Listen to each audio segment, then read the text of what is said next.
I have an easy holiday project idea for you, which involves making Matchbox ornaments.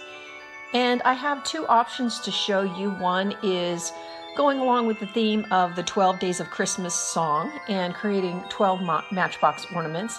And the other is creating a set of ornaments that function like an advent calendar. So you would have 25 matchboxes. And I think this is one of these projects that's great for the whole family, your kids, grandkids, whoever would enjoy finding the right day on the tree and opening it up and finding whatever's inside, which could be anything from money, jewelry, key to a new car, an engagement ring, or whatever you come up with. So let me get started and show you how I did this.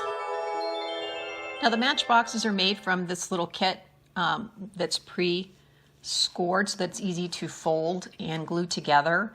And if you choose to use this as your matchbox, I would suggest folding everything, and before you glue it, just get a sense of how the box fits inside the sleeve, just to make sure that you glue it together properly. I mean, if you glue it basically at the lines that you see, you should be good. But I would just do that to be sure, because you don't want it to be too tight that your box doesn't slide in the sleeve, or too loose so that when it's hanging on the tree, the box falls out of the sleeve.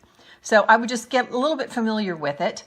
And then here you can see a comparison between the typical little matchbox that you buy in the store, usually come in a 10-pack for $1 or so, and what the size of this matchbox. So the reason I'm using this, obviously, is that I can get so much more inside of a larger matchbox than I can this little bitty one, like say, that you get in the store. And then what I did is as soon as I glued everything together, my sleeves and my boxes, and then for my boxes, I covered them with strips of paper, decorative Christmas paper. And in the case of the 12 Days of Christmas, I took the ends of the sleeve and just pressed them into a gold stamp pad, just to make the edges gold. And then you can see on top of that, then I came in with some gold trim and glued that around each of the edges. Now for the box, after assembling that by folding it and gluing it together, I punched a hole in each end, and that's to accommodate the dangling piece that can act as a pull, and then the ribbon that acts as the hanger. And then I figured out a way to make it easy to paint each of the boxes. I took a wooden skewer and ran it through the holes of the box, and then that way I could hold the skewer while I painted the boxes. Now I chose to spray these just because it's a lot faster when you're doing a bunch of boxes, particularly when I was working on the 25 box version. And I like spraying them because it gives a very thin, even coat. And you know, as you know, if you ever paint paper of any kind, it swells. And so, you know, I've had to be mindful that I didn't want the box not to fit in the sleeve. And that's also why I didn't use paper on the outside and chose to paint it. So whether you paint it by hand or not, then as soon as I got done spraying it, then I could just stick it in a piece of styrofoam. I keep pieces of styrofoam so that I can do stuff like that and just stick it in there and let it dry. So it was super fast to get all these painted. Now for the pull, what you can see there is I needed something that would be inside of the box over the hole so that you couldn't pull the chain all the way through. And so I'm using a bead that I am running an eye pin through that bead and then snipping it off and looping it and then adding a piece of chain to that. And then next you can see in terms of decorative elements, in this particular set, I added either a cream or a red tassel, and then I added this little number charm, and it comes in a set of 12 specifically for something like this. And there are two different versions. There is the one that I liked the best, which was the circular one, and then there's also just the separate number. And then you can see that in terms of the pull or the hanger at the top, I've decided to use ribbon. I cut ribbon in 10-inch lengths and then put the ends together and then tied them into a knot. And again, you want to make sure your knot is bigger than your hole so that your box isn't going to come off of it.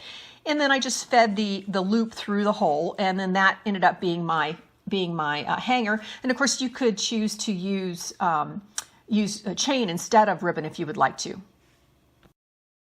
In terms of the decoration on the front of the box, I have a new collage sheet, a mini 12 Days of Christmas sheet that everything is sized for this particular project. And An alternative on the collage sheet is if you don't want to use the charms, then I have the wreaths with the numbers that you could back with some either chipboard or cardstock, something a little heavier, and then cut those out, punch a hole, and use those as your numbered charms. And there's a few other decorative elements also on the sheet, which I ended up using on the 12th one. And then that gives you each of the 12 days, and I put that, I backed that with some other decorative paper to make that a little thicker before I attached it to the box. And then behind that, you can see some gold Dresden Christmas trees. And the trees, I used some paint to paint the little balls that were on the tree, and also to paint the pine cones that were on the tree. And I did that for all 11, and for whatever reason, I thought I had 12 of these trees, but I only had 11. And so for the number 12 tree, just to make it, or the number 12 box, to make it fit in with the gold, I ended up using some gold myrtle leaves that I attached behind the image of the drummer boy. And then I also used some of the decorative poinsettia images from the collage sheet to decorate the bottom. So that way it kind of fit, and I figured the 12th day, the final day, could be a little bit special. So I chose that one to be the one without the tree.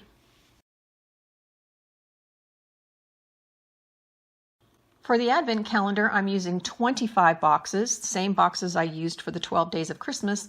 And the color scheme is inspired by some decorative paper, 12 by 12 paper, that had houses on it with the numbers for 24 different boxes that I could use it for. And it's a house, and it has the number in the center, and then some of them had trees on the side.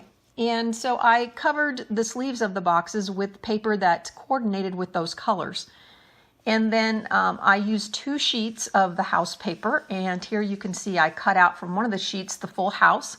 And then on the second sheet, I just cut out the numbers. I backed them with chipboard, so that way I could put them, glue them back onto this house over the existing number, and make those numbers pop.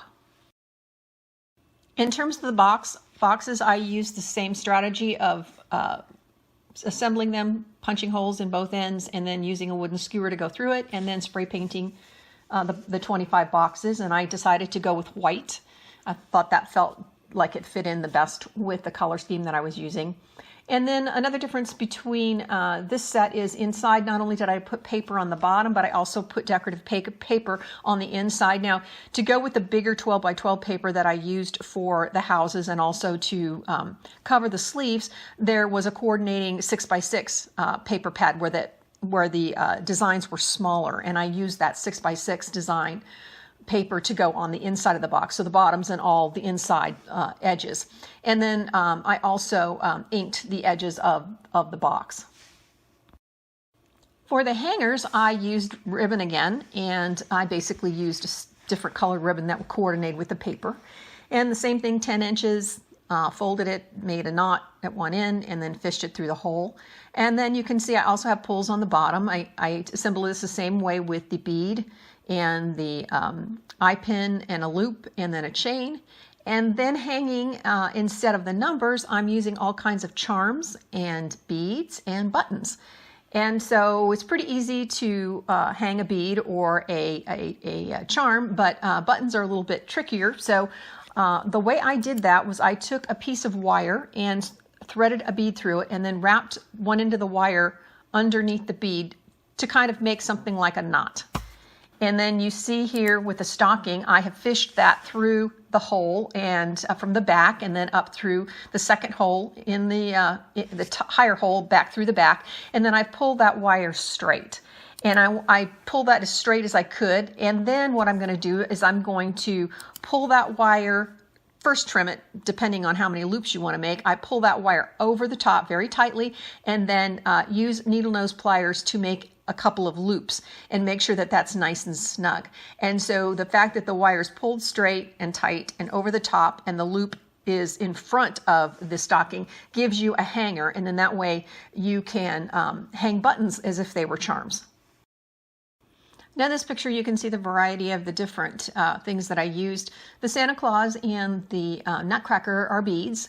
And so I basically had a bead at the bottom of a eye pin, and then put the eye pin through the bead and then looped it so that I could hang it. And then you see all kinds of different cute charms. And then of course you see the stocking buttons. And for the 25th, the paper only went to 24, and I'm sure that's because that's what fit on the 12 by 12 paper. So I thought that's fine. I can, the 25th can be special because it's, of course, Christmas Day. And so here I used an image from a holiday phrases collage sheet. And then at the bottom, instead of the charms, I hung the number 25, and this comes from a set of wooden numbers. So just like the small metal ones, this is a little bit bigger, and they're wood, and they come in a set of 25. And so I just, for this particular project, I just used the 25th. The other thing that you might notice too is that on a lot of these, I used some glitter. I used gold glitter on the banner that's behind the number. And these houses have snow on them, and then there's some, like I mentioned, with trees that had snow on them. So any of those, I went in and added some white glitter on all the snow just to make that sparkle. The last idea I want to share with you is to add beaded trim to the bottom of the Matchbox sleeve. This is one I made a long time ago, and the thing I would suggest is the beaded trim is usually sewn onto a ribbon, and so before you cover your box in paper, you want to glue that ribbon around the bottom of the sleeve, or what's going to be the bottom of the sleeve, and then glue your paper on top of that, and that'll hide your ribbon and hide the glue that's you use to put the ribbon on, which I just go ahead and use paper glue. I use Tombow Multi, and since you're not going to see anything, it's a very tacky glue. And so you can glue the ribbon and then put the paper on top of that, and that'll hide all of it, and then you've got this really elegant beaded trim at the bottom of the box.